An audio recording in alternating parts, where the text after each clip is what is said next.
Alright, hello. So,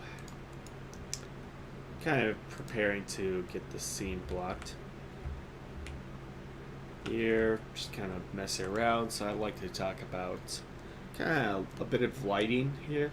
I kind of mentioned this earlier in one gun stream, this particular scene. And now I have characters. So, when it comes to lighting, I'm gonna say that's the one thing we kind of struggle with. I kind of struggle with it myself at times. And everyone see like there's something what I call the first thing I'm going to mention is something I call the render trap. The render trap is the idea that I see this a lot with anybody who wants to get into iClone or into the Unreal Engine because it looks better. It looks good. It looks like way better than iClone. I want to like they want to jump in and somebody wants to jump in and build a scene and then suddenly they render something in the Unreal Engine and it doesn't look good.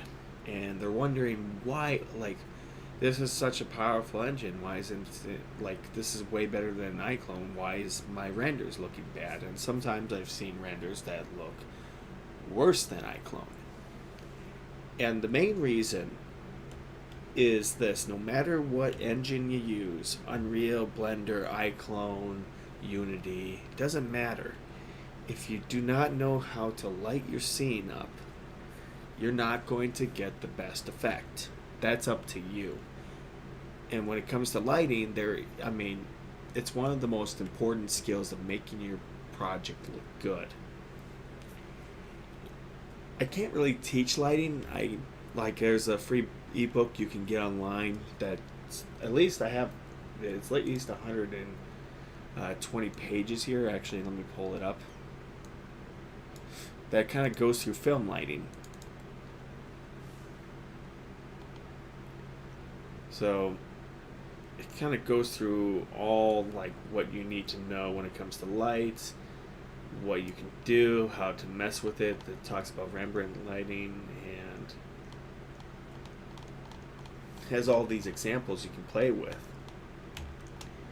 And I'll find a link to it. It's from like Studio Binder, so they have this free book. Let's talk about contrast and style. I'll be mentioning quite a bit of that, but the one thing I find that I've kind of come to realize with iClone lighting is fairly flat. There's no depth. And when it comes, let's just open up and bring in the character here. I'll show you. So this is a scene that I'm working on at the moment. This is one you can see what I've done for lighting. I used a lot of rectangular lights here. I didn't rely so much on lumen, but I relied on my rectangular lights, knowing when to put when to put your spotlights, rectangular lights, not like that. But you kind of notice that they're not white. They're kind of this bluish color, which I wanted it to kind of reflect fluorescent lighting, and it's always kind of like a bluish teal kind of color to it. So there's a couple of things I want to bring up. I want to bring in an iClone character just to show y'all. And you find that when it comes down to it, and let's just put a random character in. Yeah, let's put Kevin in. I just want to show you there's not much depth. It's a blank canvas. What I mentioned earlier, it's a blank canvas. It's just that. Well, we'll wait till everything loads up, and you kind of notice like there's not much shadow. It's just flat, lifeless. There's not much depth. That's pretty much up to you to create. That's up to you. You have to determine what kind of lights you work with. So if we kind of delete everything and build our own lighting, you can tell a completely different story. But the fact of the matter is, most iClone people don't do this. They don't experiment with the lighting.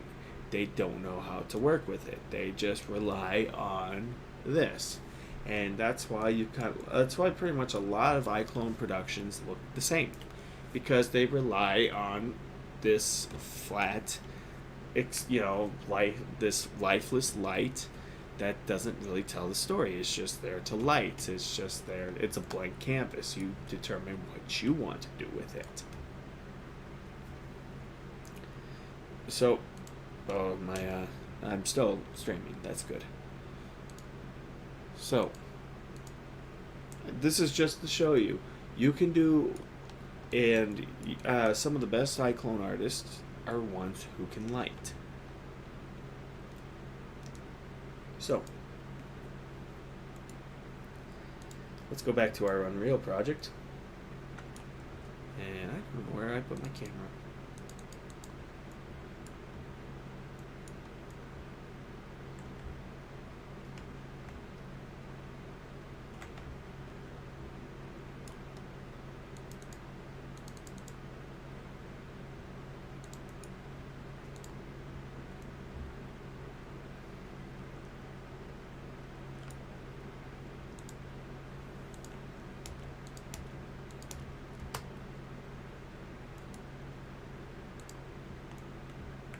Alright, sorry, let's go back to our characters. And the first thing you kind of notice is there's depth. There's shadows. You play with shadows. It depends on what kind of contrast you want to work with. For her, now sometimes you see me kind of do completely pitch black. There's a high contrast and a low contrast. And there's two kinds of lighting to look for. Number one is high key lighting and low key lighting. High key lighting is much more associated with studio work, like television production, like this very even lighting setup. So for her, and low key lighting is something you would see in like film noir. So just kind of give you an idea what to work with. Maybe let's actually let me go see if I can pull up that little ebook, and I'll show you. Let's just open it up and I'll explain high key and low key.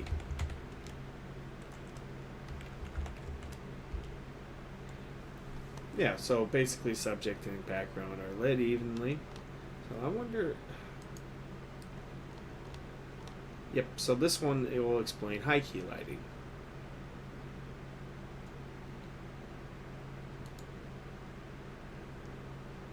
So, yeah, if you haven't really checked Studio Binder, I would strongly recommend it. They explain things way better than I can when it comes to high key lighting. So, yeah, high key lighting is something, let's just say, something you would see on the news. The background and everything is pretty much evenly lit. Sitcoms is a great example of high key lighting because there's like basically there's no ceiling, there's like just a bunch of little lamps above them. Yep, pretty much joyful, cheery, what works. And the next thing is, well, the other one is low-key lighting. Low-key lighting is more, let's actually just check. So yeah, there's contrast. So we have high-key. Is there low-key lighting? Okay, low-key is much more for film noir. So there's kind of like a contrast between light and dark. So it's much more for dramatic stuff, so as you can tell, even though she's kind of even lit, she's against the background, and not only that, but if we rotate, because I'm going to include a shot with her standing, it's kind of a bit of a contrast here. So I gotta determine where she stands. She's gonna stand right in between the two characters. I'm still blocking, so I'm still working out the blocking, but still, this is kind of heavily dramatic, and this is kind of stuff I think of how how can I use my lighting to tell a story, what I want to do. I'm kind of more for chiaroscuro lighting. Chiaroscuro, sorry, I cannot pronounce the damn word. You'll see this a lot in my work. Like very heavy, dramatic stuff. I often work with that. So this one right here. So right here they discussed the key 3-point lighting system. So you kind of see. So actually, I'll explain my little 3-point lighting system here for this character. So right now, I have one. So yeah, you see a bunch of rectangular lights here. So this kind of fills in here, here, and here. So there's kind of a little 1, 2, and 3. So it kind of creates like this even lighting between the characters. And you make that movable so it bakes in light. And the same thing for Agent Carter here. Carter will have, like, he has a bunch of even lighting. He has a 3-point lighting system for him.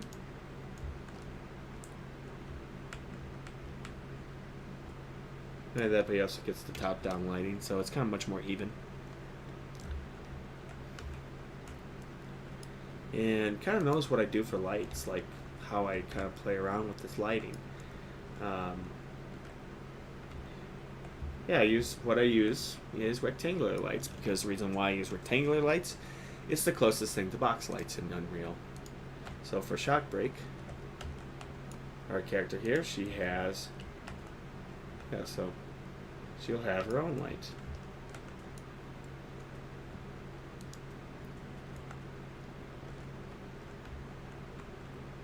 Have her own light here, but really nothing in the back here. But just enough light here, how I kind of get the scene here. Just enough to kind of fill in small details to kind of create this little contrast here. So she doesn't really have much of a backlight, just more of a key and a fill.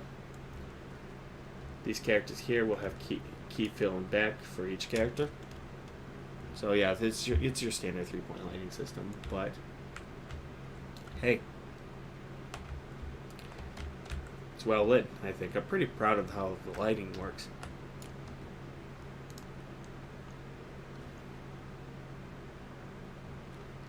Yeah, portrait lighting's kind of they're short.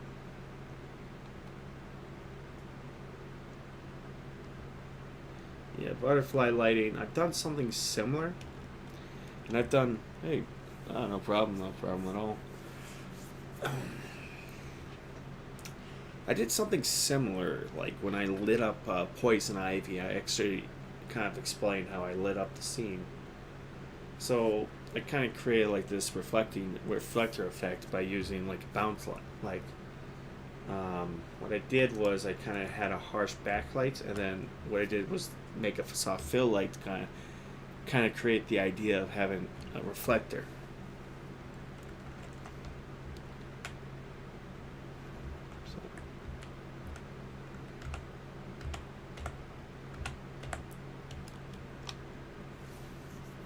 So that's what I kind of work with here. So yeah, so she might have a couple of lights hanging around somewhere.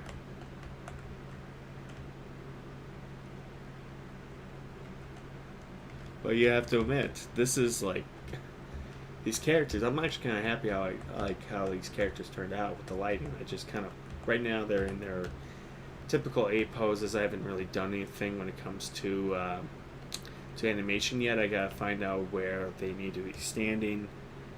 But right now I just want to see how they look with the lights. Do I need to make adjustments? And I don't think so. So works.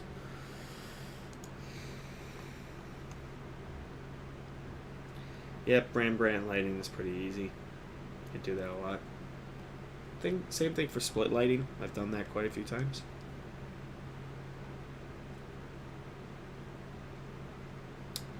Yeah, green screen lighting is kind of a challenging one. I've done that before.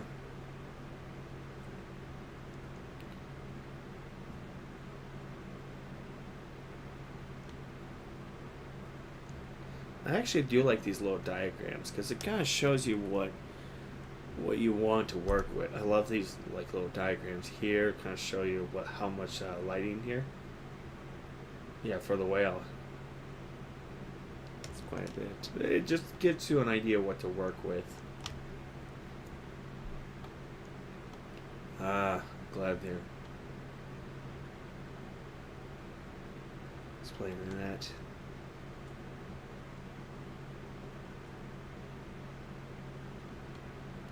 Now, did they explain color temperature?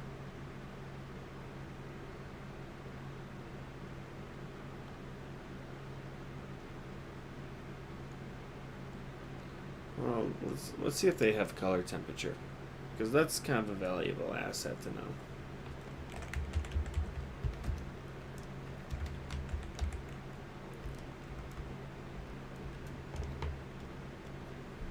Yep.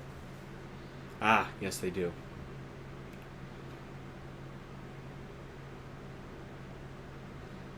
So, this is quite important.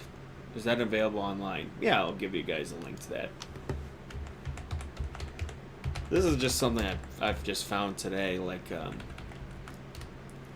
now this thing will probably just explain it way better than I can.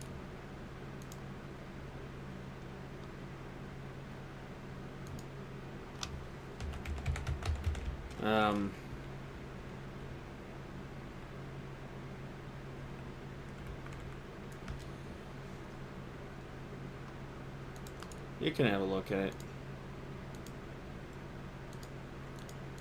Yeah. I think this is the link. You can have a look at that.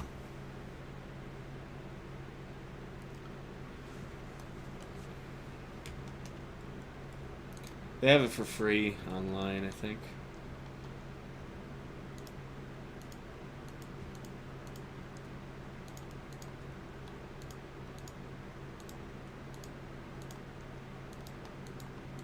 A lot of it's kind of heavy stuff, like a lot of, but it's 132 pages. It's definitely worth a look. Yeah, candlelight is 1800 Kelvin. Daylight, yeah, 5500. That's usually on average. When I work with tungsten light, my tungsten light would be 3200. I usually do 3250.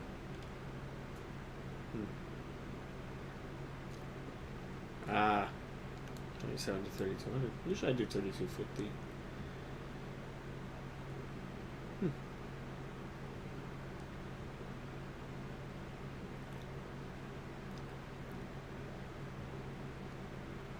Yeah, they're explaining key, fill, back.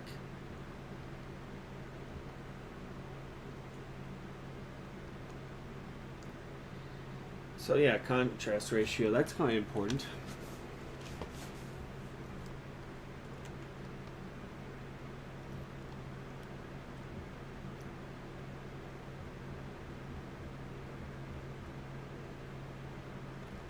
So just, yeah, so we went through high key and low key lighting.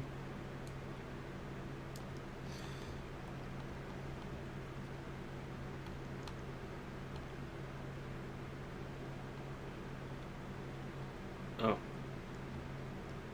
Yeah. Let's have a look here. Yeah, so Studio Binder has a bunch of stuff you can find online here.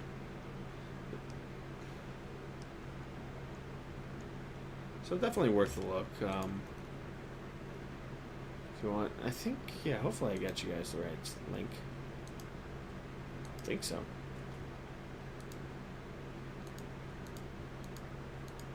Yeah, they do. Yeah. Okay.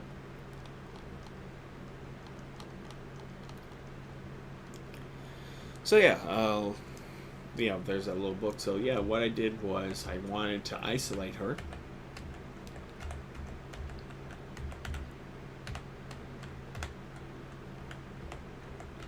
completely she's on her own. So the reason why I chose this sort of lighting is that she is on her own. She's isolated. She's kind of being extorted and held to do this job just for her freedom. These two agents are the ones who give her this task. And she's just trying to do her job. But there's going to be some tension between this character and her. So how I'm going to frame and light the scene, yeah. So she's going to have a lot more higher contrast. There's a lot more, like, basically, I'm not going to go into spoilers, but she's in a little bit of trouble. That's why I want to kind of isolate, because she's kind of put in the spotlight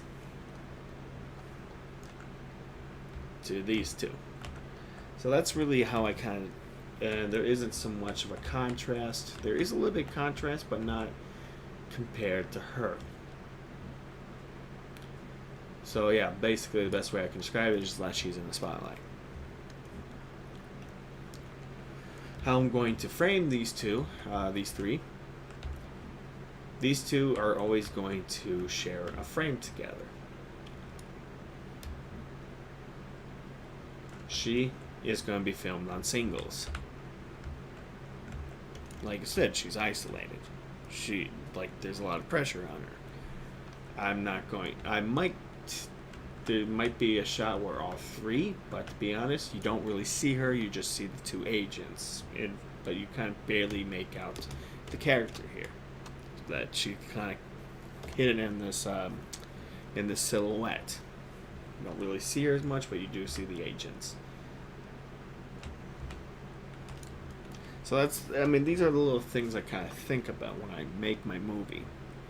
When I start filming scenes, when I start working, what I need to, like, how can I play with light, shadow, framing, who's on frame. It's not so much like when it comes to camera, and I'll kind of go into my camera, and this is one where I can explain it a little better, is when it comes to camera, that's kind of the other weakness of iClone. I mentioned that they used to fear close-ups. It's true. I like a lot of iCloners film like from this very wide angle. When it comes to, like, something like this could be interesting.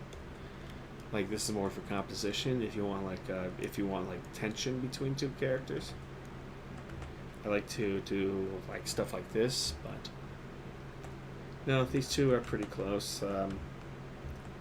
So I would frame something like this. Keep two, use a telephoto lens. She might be, let's stop piloting this, and I'm going to duplicate this camera. And what I'm going to do is, they're on 75. I'm going to do at least a 35.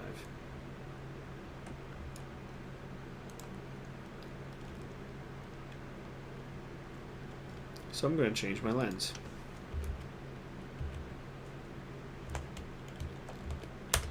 And like that. But I'm also going to go in and I'm going to change my aperture because I put it at what? 22? I'm going to put my aperture at 4.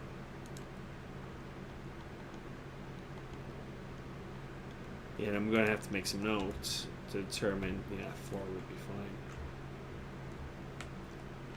So she's going to be shot on a 35.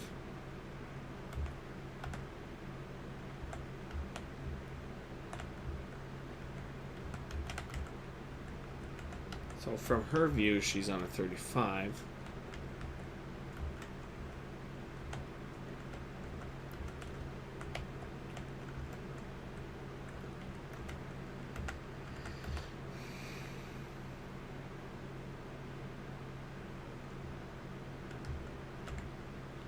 Like I said, because of isolate. Like, she's on a 35 because of isolation.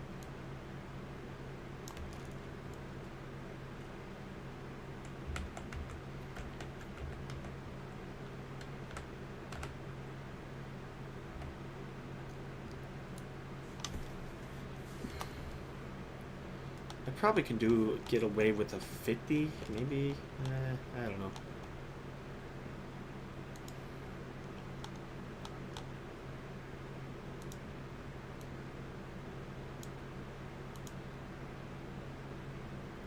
Yeah, she's on 35.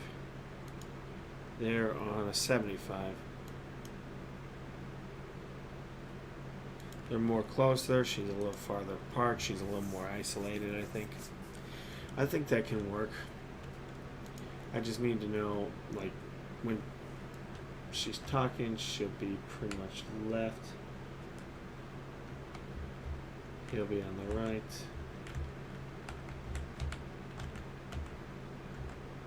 Yeah, this is going to be kind of a challenge to kind of block and get her organized, but we'll be doing that in the next couple of days.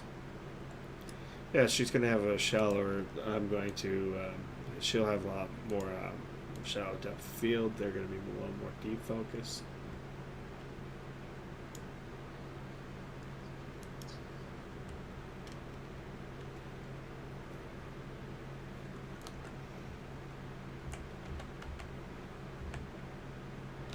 So maybe when she walks in,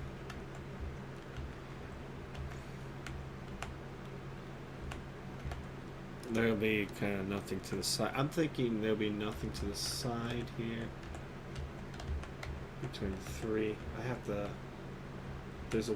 Like, yeah, she's going to stand there, sit there. Like, she walks in. Stops. There's nothing. She'll stand between the three. She notices.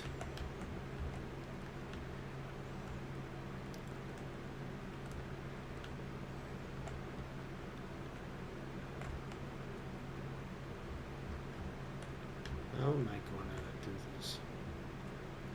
Go through here. Looks over. Where's the case? She might be isolated here. Yeah. Because this thing is... Yeah. Yeah, these two would... maybe I can break... No. I can break the two-shot rule when she says, where's the case? Yeah, about that. I don't have it. I got a bad lead. And finally we can do... Oh, did you hear that, Carter? She's got a bad lead. I thought we were getting the best jewel thief out here, but it turns out we're getting another jewelry store hack. She'll go, go to hell. And she'll try it, and she'll look over. Focus more on Carter. Carter will look.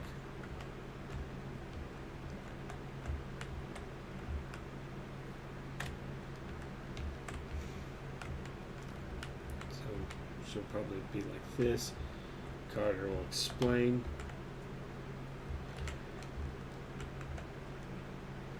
She'll be right here. I have to take some... Sorry, I'm still taking notes. Right through here, and that's how the conversation. Thanks, I get. This meeting will end. She turns around. I think she, like, right here turns around. And then she'll say, and don't fuck it up. Which then she'll turn. I think she'll turn around here. I think we'll keep a lens. I'm thinking maybe like switching up to like a 50mm lens.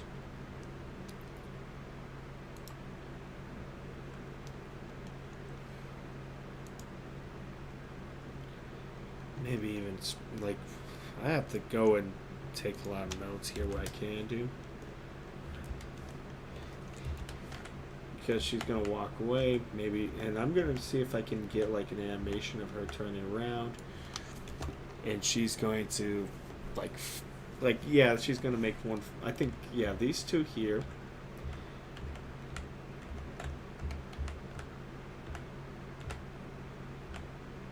and Don't fuck up this time. Don't fuck up this time. Here.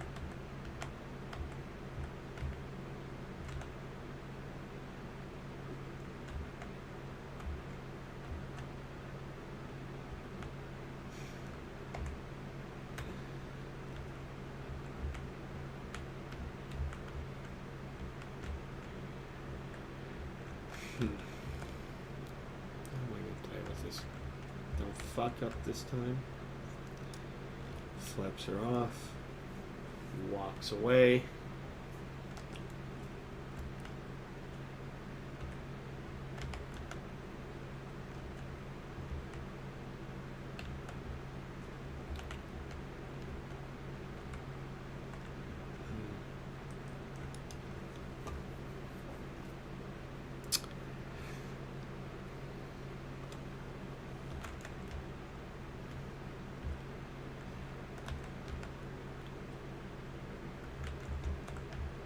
No, we need to keep them in respect to the right.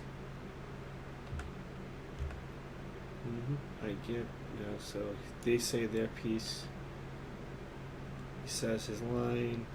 I'll see what I can do. I get you.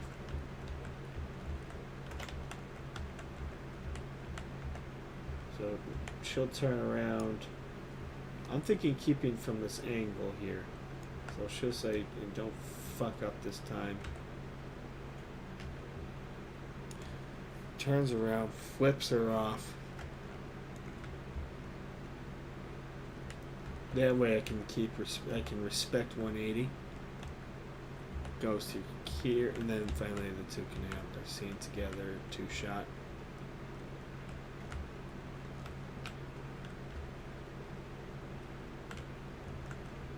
I have to make sure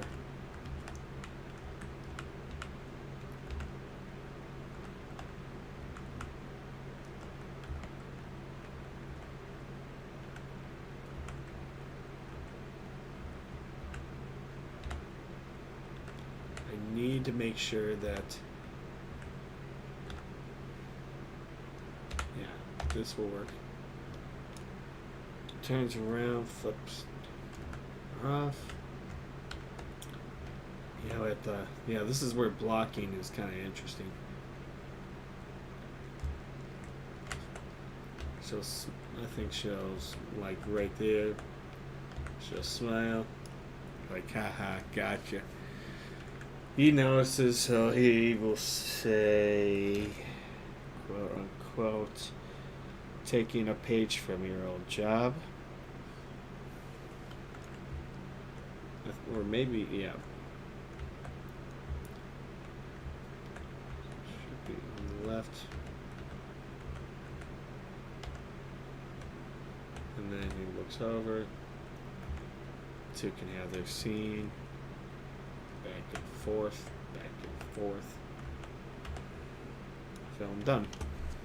And, well, not really film done. Scene will be over.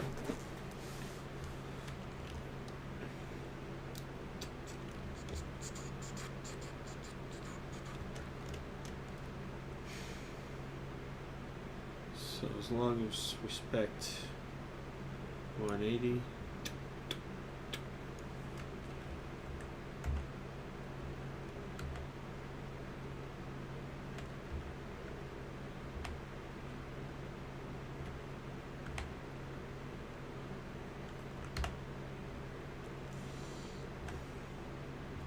Probably have her move or just slightly over.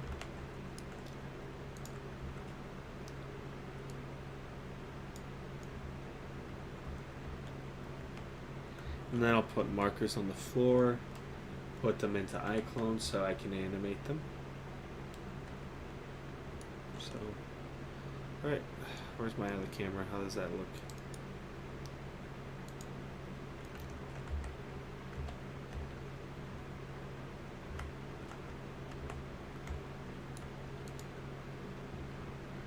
You can go away. There we go.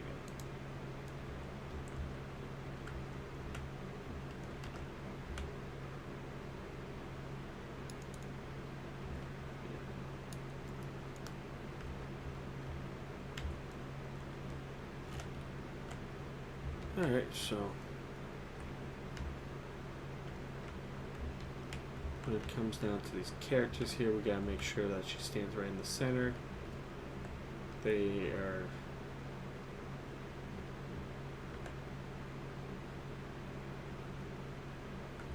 there has to be like where she stands is also an important factor.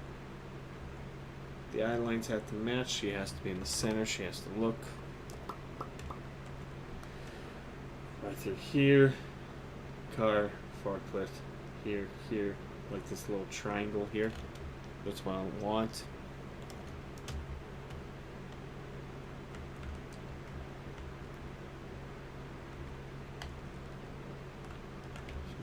characters here, and here.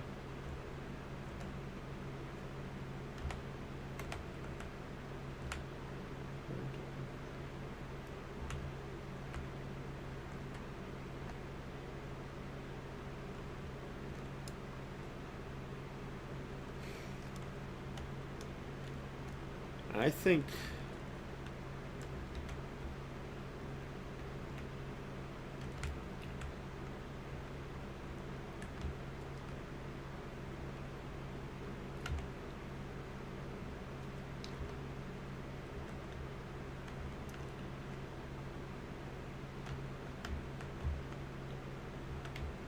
I'm going to do shot, reverse shot.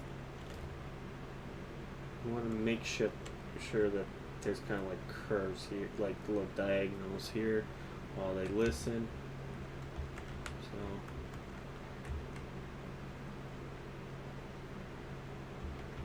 she looks here, looks over.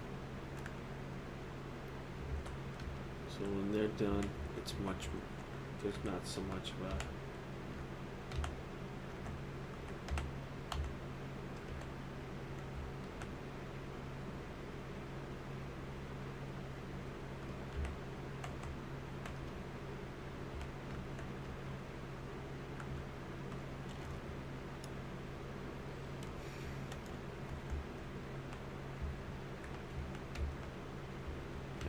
I think I know how to frame this.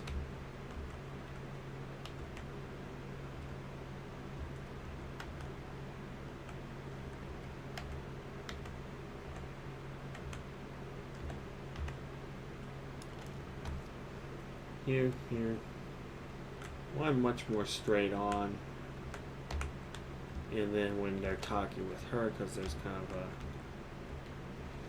kind of a sense of, oh, okay, this something did not go well. It'll be framed at these kind of not so much of I don't know.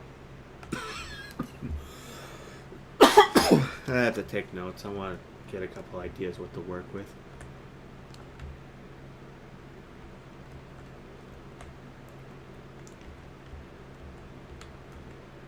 Don't fuck up this time. She should be right there.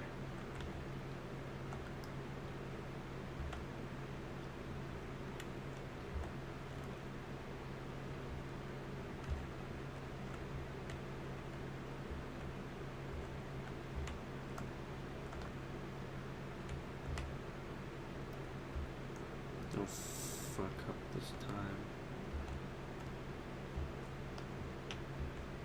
Oh.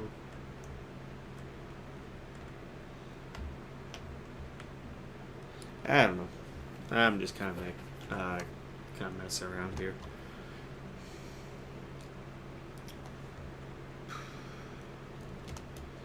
Yeah, eventually I'll get a final plan going on the next couple of days. I just gotta finish the scenes for somebody. And then once I get the mocap done, kind of do some mocap for these characters. Get some animation done. Get that scene done, get it filmed, bring it over, try to plan it out, or yeah, kind of go through a couple of rough drafts to see how it works, and that should be it. So you probably see me just mumbling to myself for about an hour. But this is kind of like my pre-visual setup. Like I just kind of need to think like how am I going to kind of direct the scene here, like how, like I do want these two here. I want it framed in a certain way. Is she going to be between the two when she's trying to explain? That could be an interesting idea. She could be between the two.